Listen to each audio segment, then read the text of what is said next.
Paul Gauguin. B. Paris, 1848. Diatrona, Marquesas Islands, 1903. Rejecting what he called the disease of civilization, Gauguin turned his back on life as a wealthy, respectable stockbroker and family man to devote his life to art. Painter, printmaker, ceramicist, and sculptor, he sought inspiration and solace among primitive communities in Brittany and the South Seas. Gauguin had been a talented amateur painter and collector of Impressionist paintings before he decided to become a full-time artist. Encouraged by Pissarro, he exhibited with the Impressionists, but his aims ultimately differed from theirs. While they were concerned with outward appearance, he wanted his art to express inner meaning.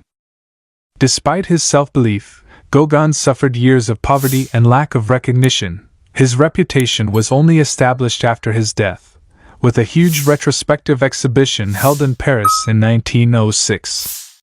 His bold paintings, with their radical anti-naturalistic use of color, had an immeasurable influence on 20th century art. Lifeline. 1848, born in Paris to a radical French journalist father and half-Peruvian mother. 1849, family traveled to Peru, returning to France in 1855. 1871, gets job as stockbroker. 1873, marries Meta Gad, with whom he has 5 children. 1874, meets Pissarro, sees first Impressionist exhibition. 1888, paints the Vision after the sermon in Brittany.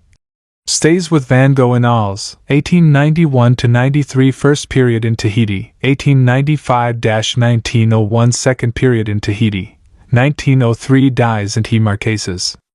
Be mysterious. Gauguin started experimenting with imaginary exotic settings before his first trip to Tahiti. He was very pleased with this carving, and priced it at 3 times the cost of his most expensive painting. 1890, carved line wood, 73 x 95 cm, Musée d'Orsay, Paris, France. Martinique landscape, or tropical vegetation. Gauguin painted this colorful scene on a visit to the Caribbean island of Martinique in 1887. He used small, individual brushstrokes in the Impressionist manner to weave together a harmonious, decorative composition. 1887, oil on canvas, 116 by 89 centimeters, National Galleries of Scotland, Edinburgh, UK. The Vision after the sermon. His painting marks Gauguin's break with Impressionism in both content and style. He wrote, "The landscape and the fight exist only in the imagination. To evoke this visionary experience, and create a symbolic rather than naturalistic image, he simplifies line and color, creating bold areas of flat color set with insinuous outlines." 1888, oil on canvas, 73 by 92 centimeters, National Galleries of Scotland, Edinburgh, UK. Closer look. Dividing line linked by the unrealistic red ground, signifying the mystical nature of the scene. The Breton nuns and priests are separated from at the figures in the Vision, Jacob wrestling with an angel, by the diagonal tree trunk. I have decided on Tahiti, and I hope to cultivate my art there in the wild and primitive state. Paul Gauguin, 1890. Breton women by offense. The contours of the traditional white headdresses and collars worn by Breton peasants appealed to Gauguin's liking for both the decorative and the primitive. 1889, lithograph, Art Gallery of New South Wales, Sydney, Australia. Neo-Tupapat, the spirit of the dead keep watch. Gauguin's fascination with Tahitian beliefs and traditions is reflected in his paintings. This extraordinary image was inspired by returning home one night of his 13-year-old Vahine, mistress, Tiha Mana, lying naked on the bed, terrified because the lamp had gone out. She was convinced that without the light, she was prey to the Tupapas, the spirits of the dead. Blending the real and the imaginary, Gauguin paints the Tupapat as Tiha Mana might have imagined it, like an ordinary little woman, at the foot of the bed. 1892, oil on canvas, 73 by 92 centimeters, Albright Knox Gallery, Buffalo, New York, U.S. Closer look. Tahitian title. To accentuate the painting's exotic, mystical meaning, Gauguin includes the Tahitian title Maneo Tupapa on the background. It also forms part of the decorative scheme. Night flowers. My feeling for the decorative leads me to strew the background with flowers. Gauguin wrote. Set against a terrifying violet, these tupapaw flowers, phosphorescent emanations, were signs of the spirits of the dead. Horseman on the beach. Gauguin painted this harmonious scene on the island of Hiva-Oe, in the Marquesas, the year before his death. There are echoes of the realism of Degas's racetrack pictures, but the unrealistic pink of the sand lends the picture its mood of mystery. 1902, Oil on Canvas, Museum Folkwang, Essen, Germany. Woman with a Flower in Noah, Gauguin account of his life in Tahiti. He writes that this was the first Tahitian woman to pose for him.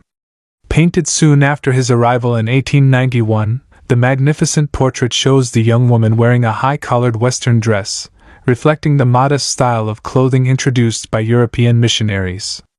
The flower she holds links her with the decorative background. 1891, Oil on Canvas, 70 by 46 centimeters, New York. Carlsberg Glyptotek, Copenhagen, Denmark.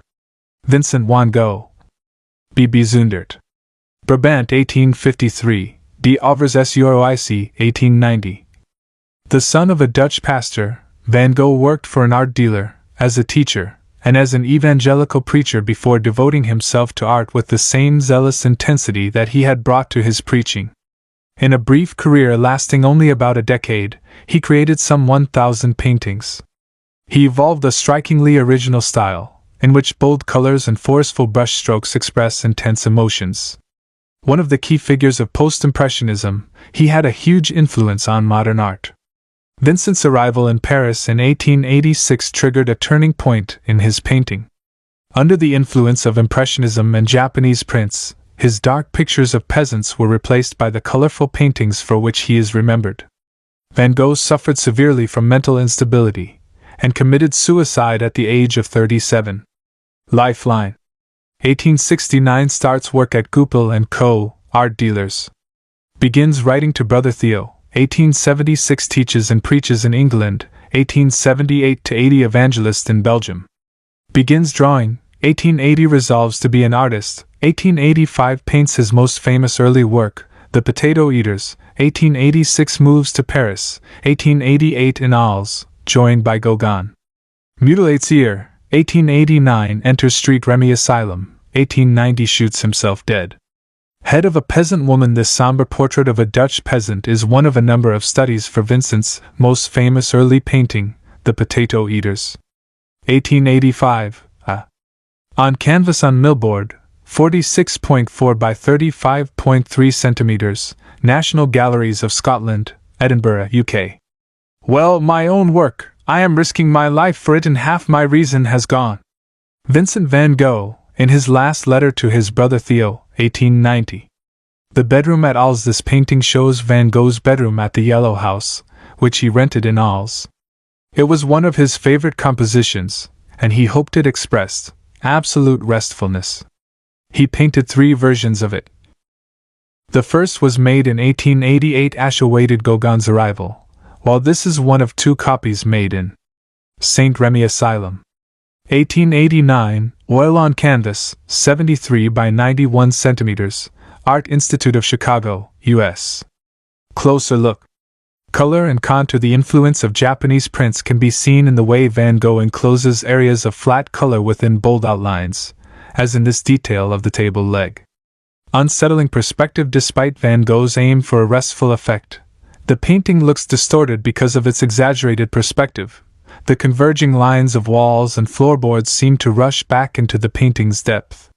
Père Tanguy. The sitter ran an art supplies shop in Paris. He admired and promoted Van Gogh's work. He sits in front of an array of Japanese prints, which Vincent collected and which greatly influenced his painting. 1887-88, Oil on Canvas, 93 × 74 centimeters, Musée Rodin, Paris, France. Sunflowers. During the summer of 1888, while he eagerly awaited Gauguin's arrival in Arles, Van Gogh painted 5 canvases of sunflowers as decorations for the Yellow House. The paintings are created almost entirely of yellow, a color that signified happiness for him and embodied the sunshine and heat of Provence. 1888, Oil on Canvas, 92 × 73 centimeters, National Gallery, London, UK. Closer look. Blue's signature background and table are in flat color, making an interlocking pattern with the two-tone jar. Contrasting with the yellows, a blue line and signature appear as naive pottery decoration. The church at Auvers. After leaving St. Remy Asylum, Van Gogh moved to Auvers, a village north of Paris, in May 1890. He worked furiously, averaging one painting a day, before shooting himself 2 months later. This painting, with its intense colors and twisted shapes, was one of his final works. 1890, oil on canvas, 94 by 74 centimeters, Musée d'Orsay, Paris, France. Self-portrait with bandaged ear, painted just 2 weeks after he had mutilated his ear. This dignified self-portrait shows the artist's resolve to get back to work, wrapped up against the cold, flanked by his easel and a Japanese print. 1889, oil on canvas, 60 by 49 centimeters, Courtauld Gallery, London, UK. The Starry Night, Vincent van Gogh, 1889, oil on canvas, 73.7 x 92.1 cm, Museum of Modern Art, New York. Closer look. The Starry Night, Vincent van Gogh.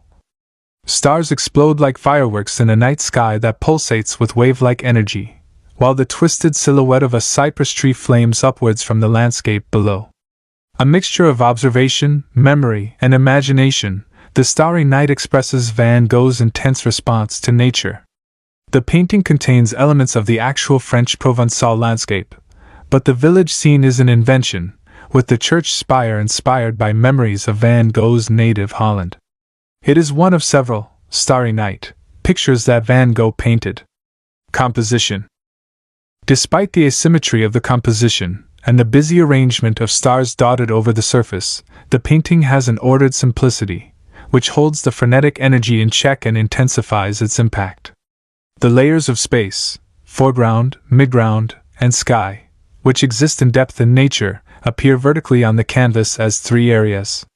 The dark cypress tree that degrees springs up from the bottom left is counterbalanced by the brilliantly luminous yellow moon in the top right. Tied together, the flame-like cypress stretches from the bottom almost to the top of the canvas, creating a visual link that ties the three layers of space together. Rolling energy contrasting the powerful vertical movement of the cypress on the left. Clouds roll and swirl horizontally across the canvas, like waves, moving from left to right. Technique. Characteristically for a picture made near the end of Van Gogh's life, this canvas is painted with vigorous, impacted, thickly layered, dash-like brush strokes. Applying paint with a heavily loaded brush, Van Gogh creates stylized swirls and concentric circles that have a powerful, overall effect. Color is as forceful as the brushwork, with bold contrasts of blue and yellow predominating. Van Gogh's expressive technique gives the whole canvas a frenzied animation, which seems to reflect the artist's state of mind. Different strokes. Van Gogh uses distinctly different techniques for the dark cypress and the nearby white star. The cypress is painted in long strokes of fluid paint, while the star has a textured halo created by concentric dashes of thick, drier paint. Surface pattern using a limited range of colors, blues, blue-greens, white, and yellow. Van Gogh paints the sky in a stylized pattern.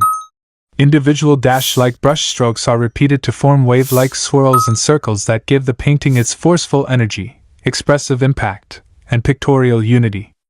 In context. St. Remy Asylum. While a patient at the St. Remy Asylum, Van Gogh often went into the countryside to paint. This sunny landscape is a similar composition, but reversed, to the Starry Night. Once again, it is dominated by the distinctive shape of the cypress. A wheat field with cypresses, Vincent van Gogh, 1889. Just as we take the train to get to Tarascon or Rouen, we take death to reach a star. Vincent van Gogh, July 9, 1888.